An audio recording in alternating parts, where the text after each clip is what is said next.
de Jean-Philippe Merminot. Bonjour. Bonjour. Vous êtes entrepreneur français, installé ici à Tampa depuis combien de temps? 13 ans maintenant. Et vous êtes heureux d'être ici aux États-Unis? Très heureux.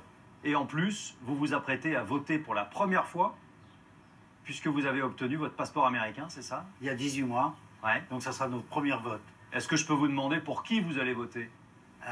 Pour Trump. Ouais. Sans aucune hésitation? Non, aucune. Vous attendiez ce moment même? Oui, parce que je pense que c'est l'homme de la situation pour continuer à lancer le pays, continuer à le dynamiser, de revenir très fort. Est-ce que vous avez vu ce débat entre Biden et Trump? Oui, je l'ai vu, bien sûr. Et est-ce que ça vous a fait douter?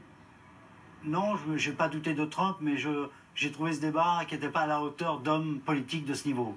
Vous êtes à la tête d'une entreprise qui fabrique des boulons, hein, c'est ça, avec un concept Oui. très particulier qui est presque unique, et c'est grâce à Oui. ça que vous prospérez ici. Oui. Et vous me disiez en préparant cette émission, en fait, mes employés, ils n'ont pas vraiment envie, Non, notamment de l'équivalent de la sécurité sociale. voilà. Je leur offre la sécurité, l'équivalent de la sécurité sociale aux employés. J'offre aussi la retraite, mais la plupart des employés n'en veulent pas. Ils veulent être autonomes, ils n'en ont pas besoin, ils pensent qu'ils n'en ont pas besoin. Alors bien évidemment que dans notre culture européenne et française, c'est un dû. Ici, les gens préfèrent avoir l'argent et de gérer, se soigner eux-mêmes pour la plupart.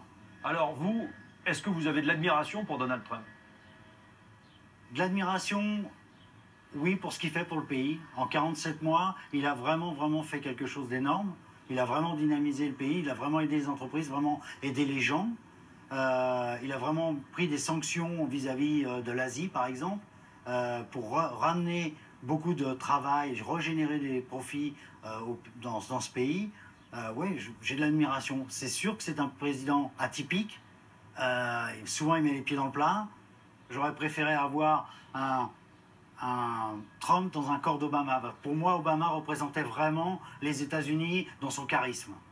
En ce qui concerne l'Asie, parce que c'est un point important, vous, est-ce que cette attitude, elle vous aide dans votre travail? Non, on est impacté. C'est-à-dire?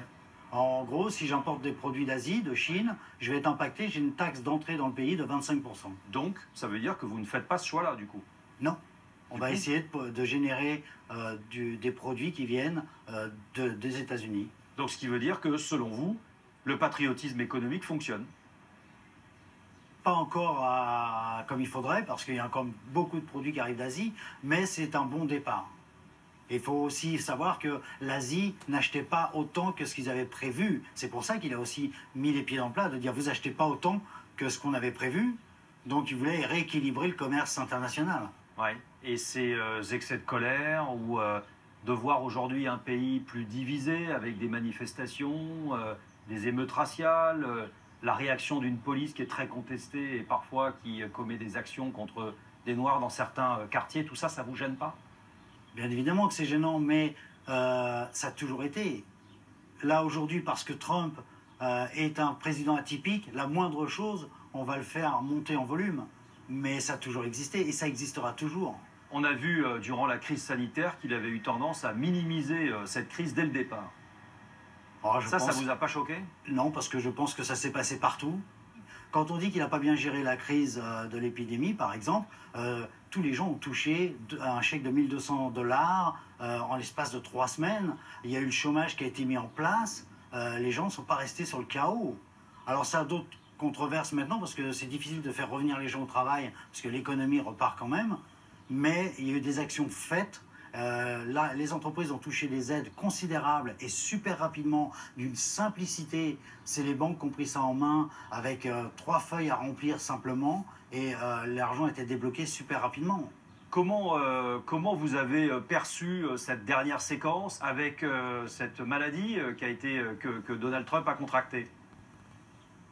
J'ai essayé de regarder un peu pourquoi, ce qui va se passer. Je pense que ça ne va pas gêner les élections. Je pense que Trump va sortir gagnant encore parce que c'est un conquérant, c'est quelqu'un qui va se battre, bien évidemment, depuis le départ. Ça fait 47 mois qu'il se bat pour ce pays. Je pense qu'il va en sortir encore plus fort après cette épreuve. Pour vous, ça ne fait aucun doute? Ah non, aucun. Merci, Jean-Philippe.